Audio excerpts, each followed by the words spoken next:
네, 안녕하십니까. 일요서울 인터뷰 시간입니다. 오늘은 저희 스튜디오에 새로운 얼굴 한 분을 모셨는데요. 지금 국민의힘에서 당대표, 최고위원 후보 선거가 한창입니다. 그 중에 우리 청년 최고위원 후보로 나오신 강태린 후보 모셨습니다. 어서오세요. 네, 안녕하십니까. 예. 지금 저희 방송에는 처음이실 텐데, 네. 한번 소개 좀 부탁드리겠습니다.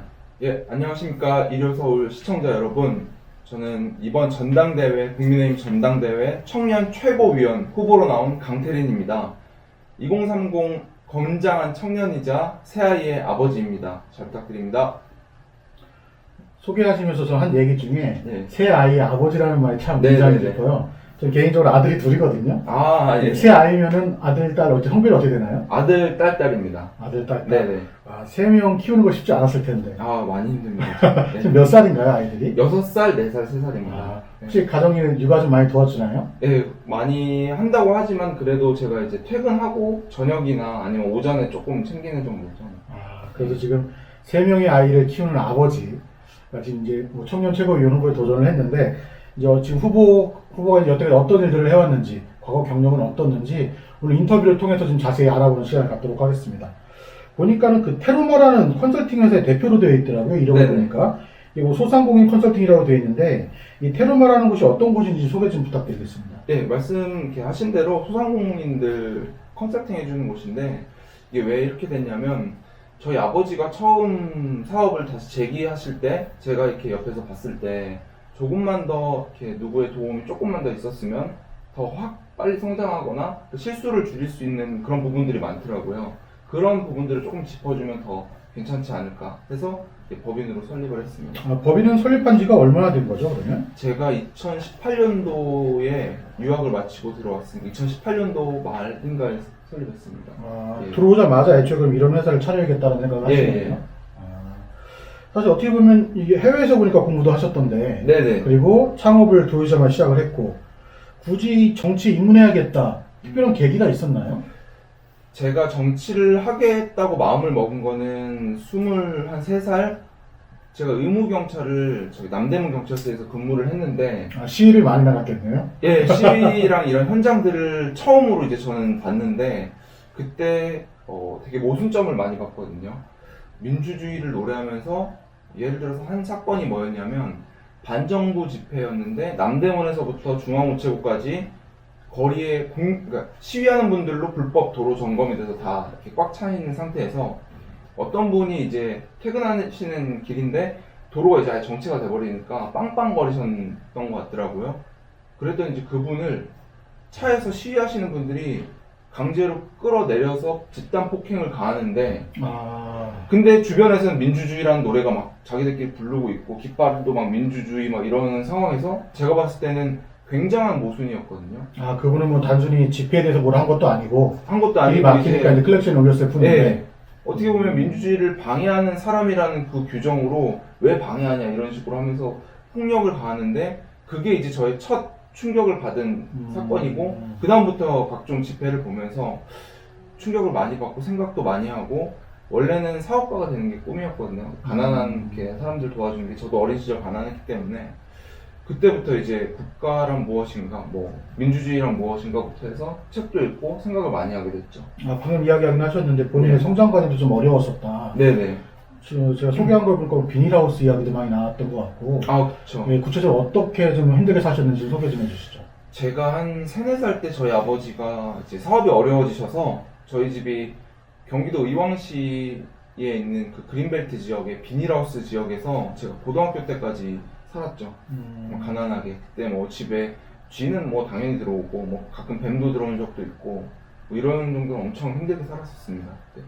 그래서 저는 그 살면서 꿈이 나처럼 가난한 아이들을 좀 이렇게 돈 많이 벌어서 도와주는 거. 그러니까 도와준다는 게 그냥 먹을 거 주고 뭐 이런 게 아니라 문제집 사주고 이 아이들이 이 교육이나 이런 걸 받아서 더 성장을 확 할 수 있는, 예, 그 출발선을 좀 높여주는 역할을 하고 싶다고 저는 생각을 했는데, 공정한 경쟁의 출발점. 네, 그 다음부터 노력의 여하에 따라서 본인들의 결과는 책임지는 건데, 그 선만큼은 제가 다 맞춰주지 못하겠지만 그래도 제가 할 수 있는 역량만큼은 끌어올려주고 싶다 라는 게 제 목표였는데, 의무경찰을 하면서 생각이 오히려 더 이렇게 경제적인 부분에서 정치 사회적인 부분으로 이렇게 이동을 한 거죠.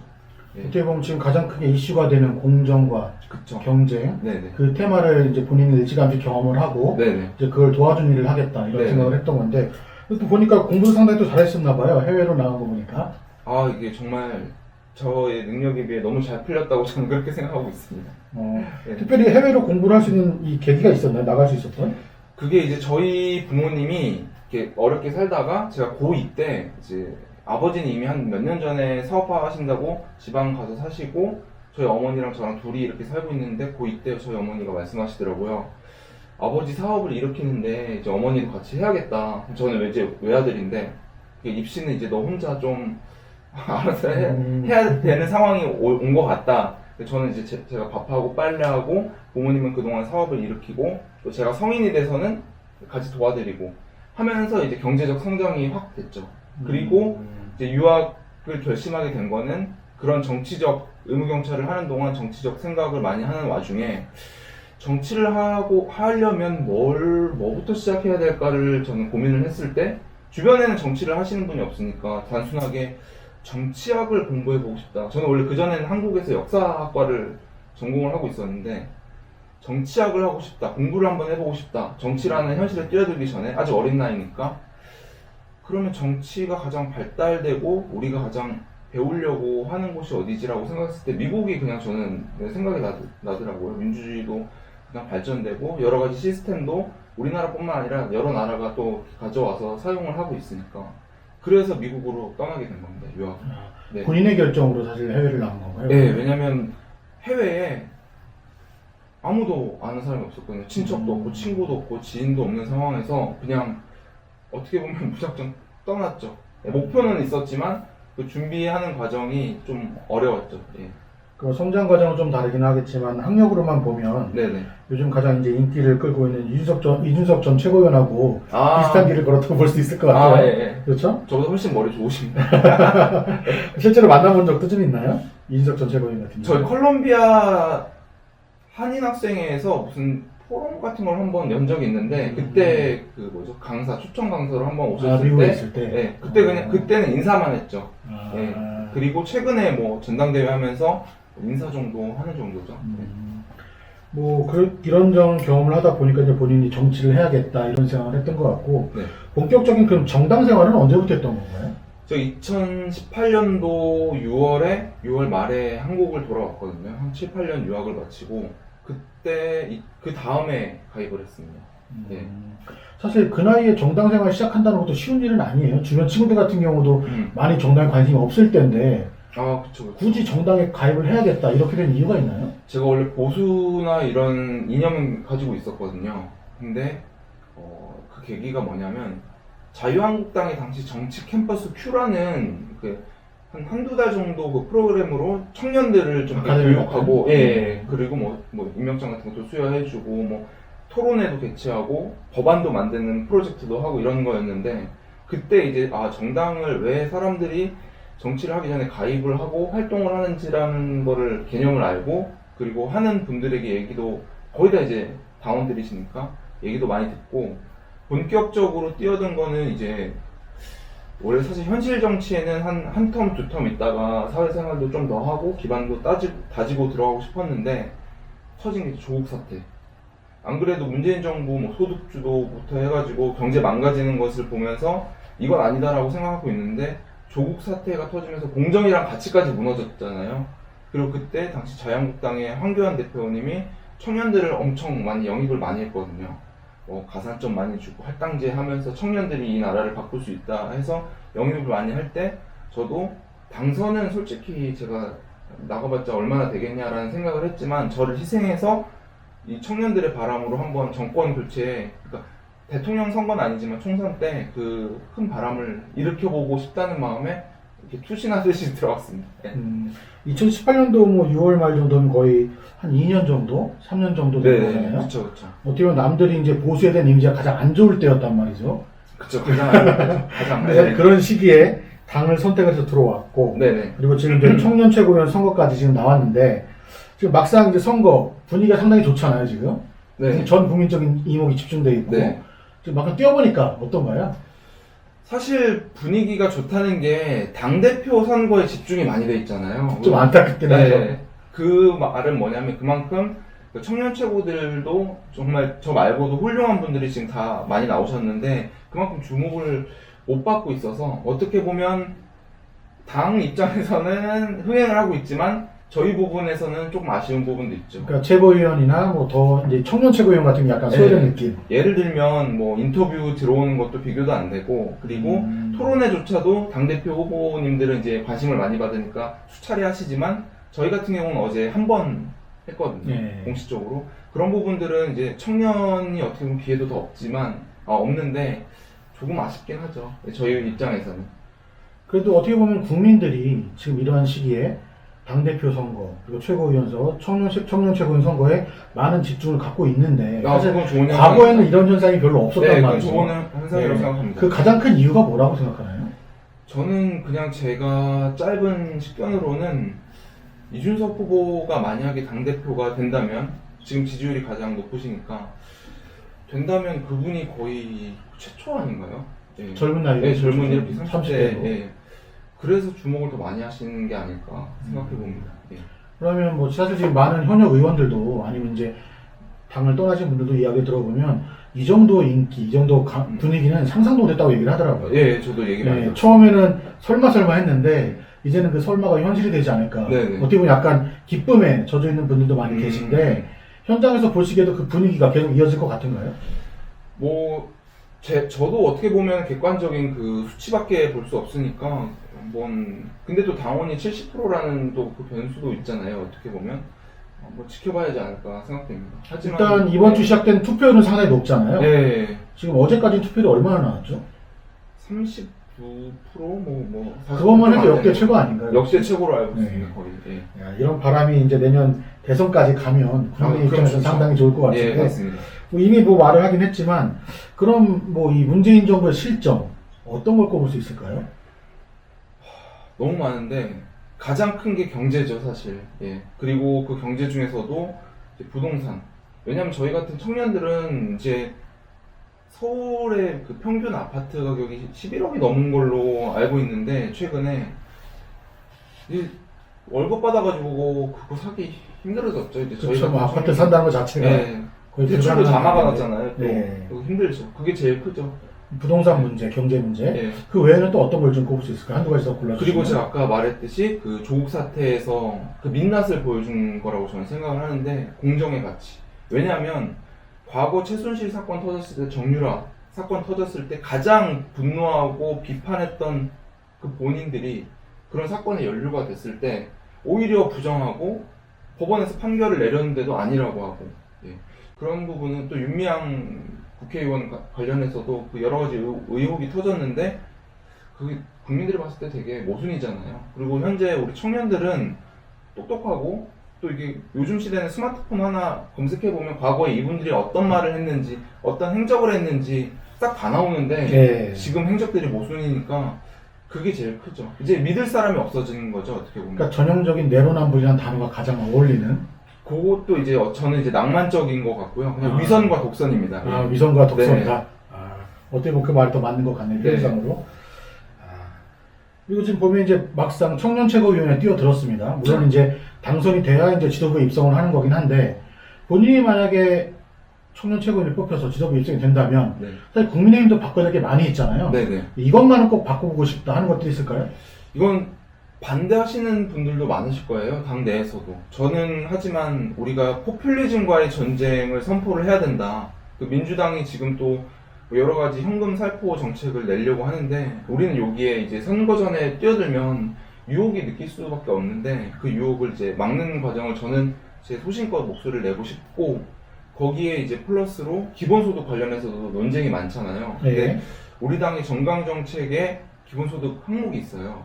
그 부분에 대한 논의를 전 더 공론화를 해야 된다고 생각하고 필요하다면 수정 또는 삭제까지도 저는 주장을 하고 있습니다. 그 기본소득에 대한 그 개념 정립도 말하시는 분들마다 이제 당 내에서도 다른데 그 부분은 우리가 확실히 매듭 짓고 가야지 않을까 생각합니다. 포퓰리즘적인 공약 같은 것들 다 네. 배제하겠다. 네, 폐지하고 기본소득까지 수정 또는 삭제. 예.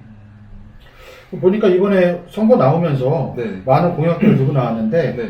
크게는 한 3가지 정도로 정리할 수 있겠더라고요. 뭐 2030 청년 육성센터를 추진하겠다. 그리고 피선거권 21세 하향 조정하겠다. 그리고 총선 청년 후보 선거 비용 당비로 100% 지원하겠다. 네. 이 3가지를 들고 나왔는데 하나씩 좀 설명을 좀 부탁드리겠습니다. 자, 첫 번째로 가장 중요하게 생각하는 게 2030 청년 육성 센터이고요.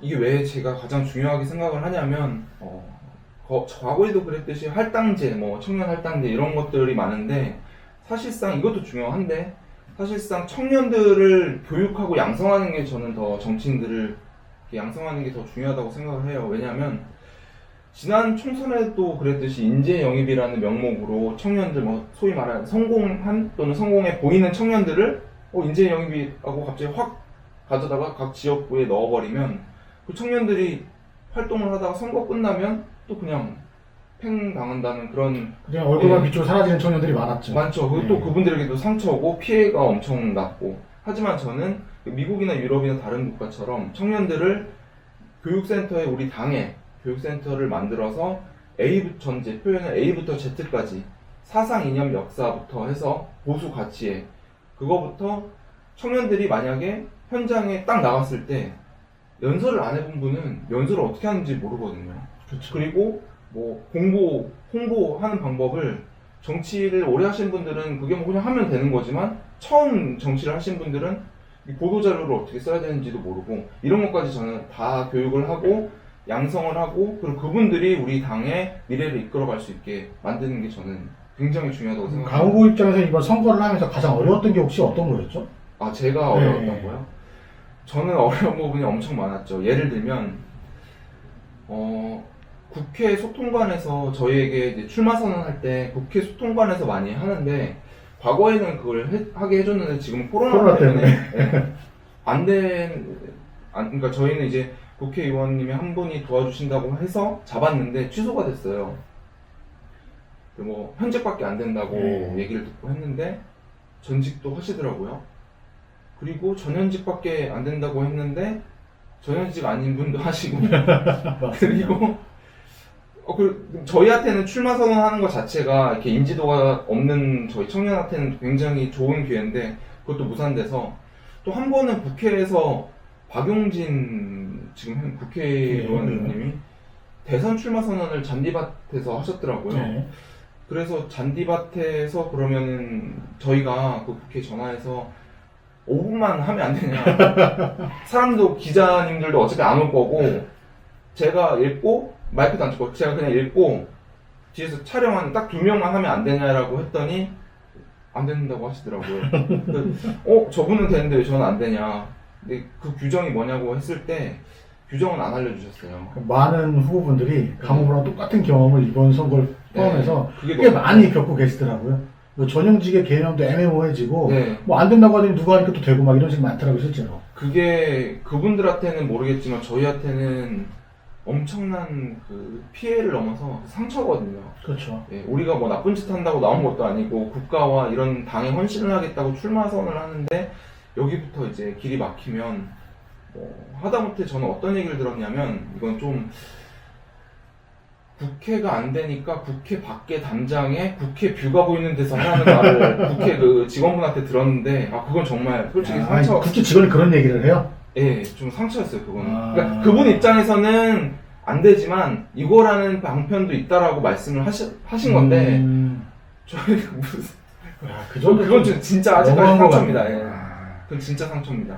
예. 사실 이게 뭐 이번뿐만 아니라 이 선거에 나올 때 가장 큰 문제도 돈 문제잖아요, 사실. 네네. 물론 이번 강 후보가 공약 3번째로 네. 이제 선거 비용 이제 이야기 나오긴 했는데 네네. 사실 이 부분은 되게 무시를 못한단 말이죠. 음. 그리고 저희가 최근에도 비교를 해봤더니 국민의힘이 물론 과거보다 좀 줄어들기는 했지만 다른 당에 비해서 여전히 이게 높더라고요.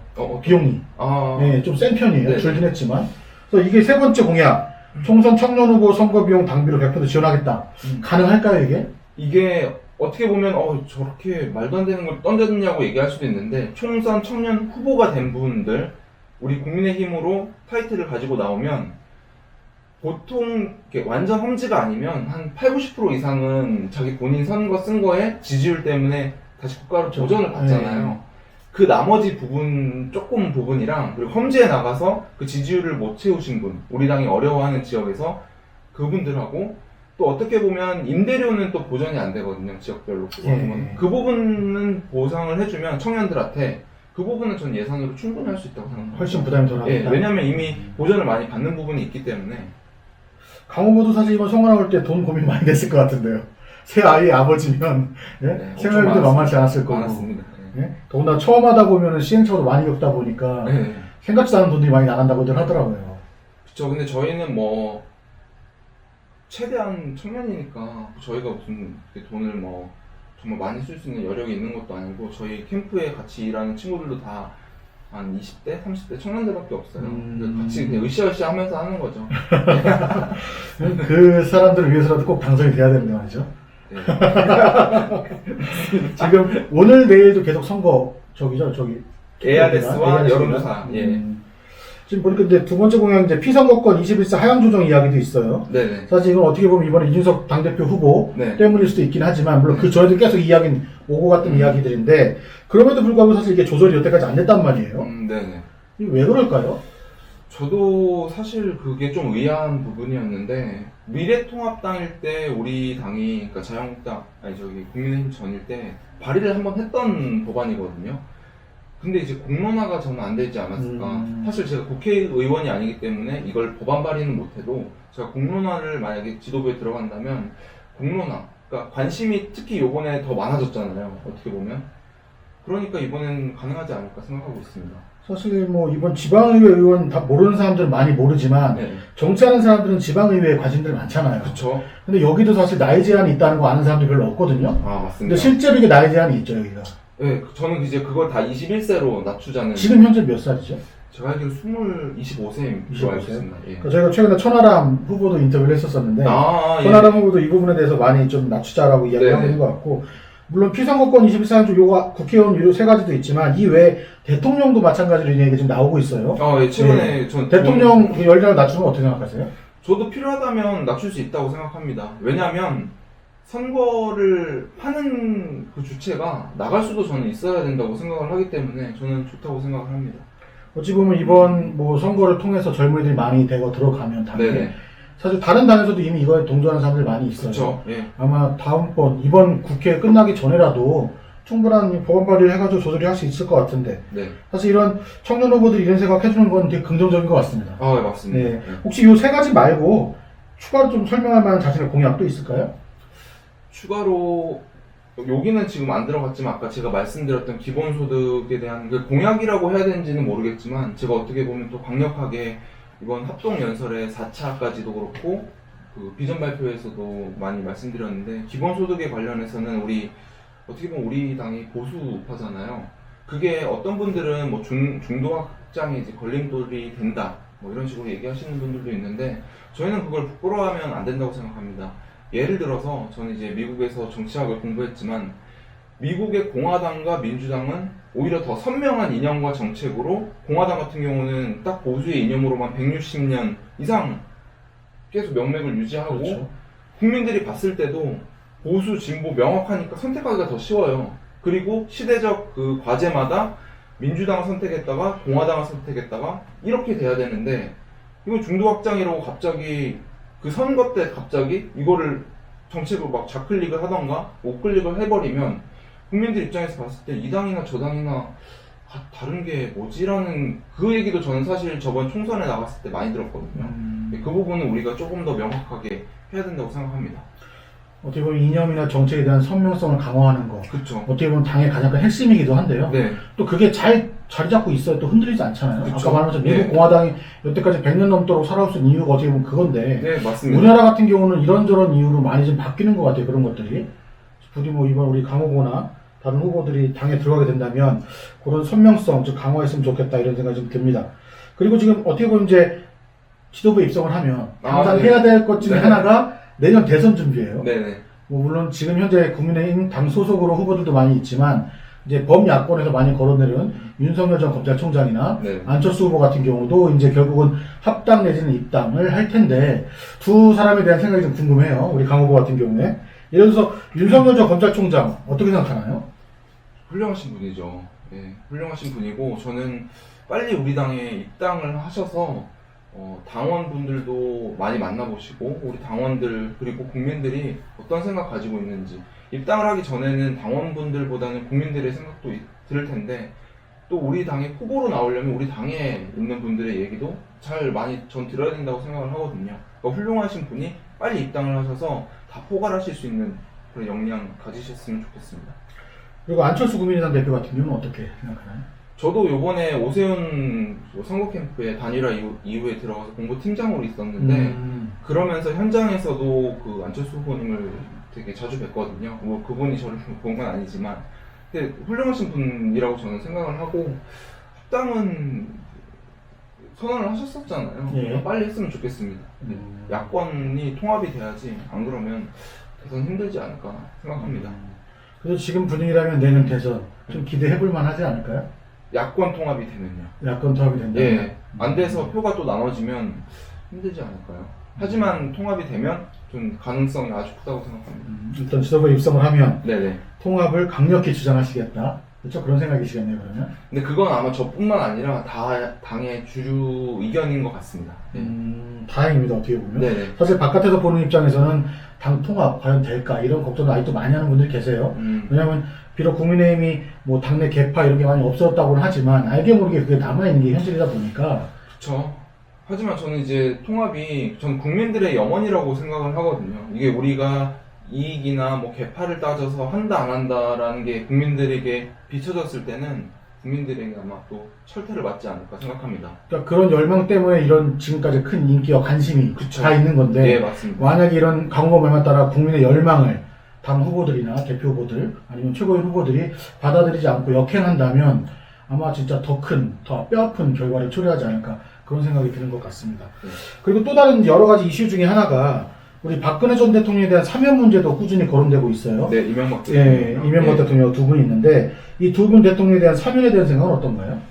저는 해야 된다는 생각이고요. 그리고 이제는 이거를 문 대통령한테 요청을 하는 걸 떠나서 내년에 정권 교체해서 우리가 그냥 했으면 좋겠습니다. 우리 손으로. 왜냐면 대통령 고유의 권한이잖아요. 근데 지금 문재인 대통령은 본인이 정치적 사안으로 본인의 정치적 책임을 지고 하고 또는 안 한다고 딱 명확하게 해야 되는데 그 뒤에 숨으시는 그 모습이 저는 정말 안 좋게 생각합니다. 어떻게 보면 좀 강단 있는 말씀이에요. 그런가요? 네, 이건 제 소신이니까. 예. 예, 보통 사면을 해야 된다 말아야 된다 이렇게 이야기를 하지 우리가 정권을 가져와서 우리의 손으로 직접 사면을 하자. 그쵸. 사실 이렇게까지 말했던 후보는 제가 없었던 것 같은데요. 진짜 저는 네. 그렇게 무조건 그렇게 하면 예. 진짜 만약에 이렇게 된다, 이게 현실화 된다고 하면 굳이 뭐 지금 문재인 대통령 사면해주세요 말해서 할 필요가 없긴 하네요, 진짜. 예, 어차피 해봤자 이제 정권 1년도 안 남으셨는데 예. 우리 손으로 하는 게 더 빠르다고 생각합니다. 더 확실하고요. 예. 두 분 대통령에 대한 사면 이야기를 하면서 이렇게 확실한 대답을 하신 분, 제가 강태린 후보 처음인 것 같은데 젊은 청년층은 아주 세게 발언을 한 것 같습니다. 그리고 추가로 우리 홍준표 의원 같은 경우에 복당 이야기가 좀 아직도 논란이에요. 예. 그럼 어떻게 생각하시죠? 저는 아직까지 왜 밖에 계시나 의문이 들 정도로 진작 당에 들어오셔야 된다고 생각을 합니다. 일단 당에 막을 명분이 없거든요. 그렇죠. 사실 명분이 있으면 모든 네. 많은 사람들이 이해를 할 텐데 네. 뭐 누구는 되고 누구는 안 되고 그 그쵸. 자체가 웃긴 거죠. 네. 차라리 그냥 당으로 불러들여서 뭐 대통령 선거 나가겠다면 거기서 이제 국민의 심판을 받으면 그쵸. 되는 거니까 이것도 전향적으로 생각하는 사람들이 좀 많이 있는 것 같고 뭐 제가 봤을 땐 강태림 후보가 만약에 지도부에 들어가면 지금까지 국민의힘 꽉 막혀있는 여러 가지 안건들 좀 속 시원히 해결될 수 있지 않나 이런 생각이 좀 듭니다. 네, 저는 이제 눈치 보고 어떻게 보면 또 청년이 그런 거잖아요. 눈치 보고 이해관계 얽히지 아직 않았기 때문에 더 뚜렷한 목소리를 낼 수 있다고 생각하거든요. 어른들보다는 경험은 부족하겠지만 이런 거는 또 아까 제가 말씀드렸던 건 청년의 장점이니까 그 부분에 대해서는 제가 확실하게 하겠습니다. 사실 국민의힘에서 많은 청년들이 정치활동하지 못하는 여러 가지 이유 중에 하나가 뭐 키워주지 않아서 그런 것도 있긴 하지만 너무 현역 의원들이나 라인 눈치를 많이 보느냐고 그런 경우가 많아요. 네네. 근데 지금은 본인은 뭐 끌어주거나 누가 라인 타거나 한 것이 아니기 때문에 오히려 깨끗하게 정치를 할 수 있다 이렇게 이야기를 하는데 과연 진짜 당에 가서도 그렇게 말할 수 있을까요? 그러면은 어떻게 보면 이제 어떤 분들이 어른들이 조언해 주시기에 정치 생명이 짧아질 수 있다고 이렇게 걱정 어린 말씀을 해주시는데 저는 불꽃같이 살고 싶기 때문에 하고 싶은 말은 하고 대신 어떤 분의 인격을 모독하거나 뭐 그런 거 말고 정책적인 비판과 제안은 제 소신 그리고 그게 어떻게 보면 국민들께 바른 길이라고 생각을 하거든요. 눈치 보고 말 안 하고 이렇게 돌려서 말하고 이런 게 때로는 필요하지만 그러면 국민들이 봤을 때는 헷갈리는 경우도 있고 명확하게 그 안건마다 그 자신의 생각을 던져줘야지 국민들이 아 얘는 아니다 이 사람은 맞다라는 판단도 서지 않겠습니까? 저는 그게 정치인들의 중요한 역할이라고 생각합니다. 예. 사실 제가 이전에 오늘 인터뷰하기 전까지만 해도 강태린 후보 잘 몰랐었거든요. 제가 여의도에 가봐도 뭐 이런 후보가 있었나 전 잘 몰랐는데 자주 막상 오늘 네. 인터뷰를 해보니까 네네. 말도 시원시원하게 잘하고 네. 자기 줏대가 아주 강한 것 같아요. 네. 사실 이런 후보들이 당에 들어가서 큰 역할을 해봤으면 좋겠다 이런 생각이 좀 드는데 오늘 인터뷰 좀 하면서 네. 꼭 하고 싶은 말이 있다면 어떤 게 좀 있을까요? 하고 싶은 말은 이제 국민들한테 꼭 드리고 싶은 말씀이 문재인 대통령 4년 만에 대한민국이 정말 많이 어려워졌잖아요. 공정, 그리고 경제, 기타 여러 가지 가치들이 무너졌는데 정말 정권 교체는 우리 시대의 사명이자 소명이라고 생각을 하고 저희가 꼭 이룰 수 있게 많은 지지 부탁드리고 저희가 잘못한 거에 대해서는 또 따끔하게 지적해 주시기를 저는 간곡하게 부탁드립니다. 네. 그리고 이제 뭐 마지막으로 이제 네. 선거 기간이니까 아, 예. 시청자분들께 다짐 한마디 해주시죠. 저 강태린 이번 청년 최고위원 후보로 나왔습니다.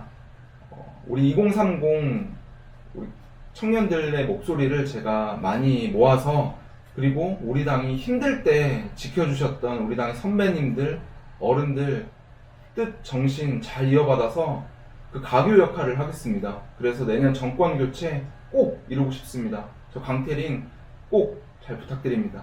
감사합니다. 시청자 여러분들 우리 강태린 후보 인터뷰 어떻게 보셨습니까? 아마 많은 분들 저처럼 오늘 이런 청년 처음 본다 하는 분들 계실 것 같고요. 전에도 보긴 봤는데 오늘 보니까 또 괜찮아 보이네 하는 분들 많이 계실 것 같은데 지금 국민의힘에서 당대표와 최고위원 지금 선거 기간입니다. 많은 분들이 관심 가져주시고 내가 마음에 드는 후보라면 투표로서 꼭 한 표 행사해 주시면 좋을 것 같습니다. 그리고 우리 강 후보가 말한 것처럼 이제 본인이 말한 것들이 새롭게 많이 실현이 된다면 우리나라 보수도 좀 새로운 모습으로 우리 국민들 앞에 설 수 있는 그런 시대가 오지 않을까 이런 생각이 드는데요. 오늘 인터뷰 여기서 마치도록 하고요. 앞으로 우리 강태린 후보 많이 주목해 주시면 좋을 것 같습니다. 인사드리겠습니다. 감사합니다. 감사합니다.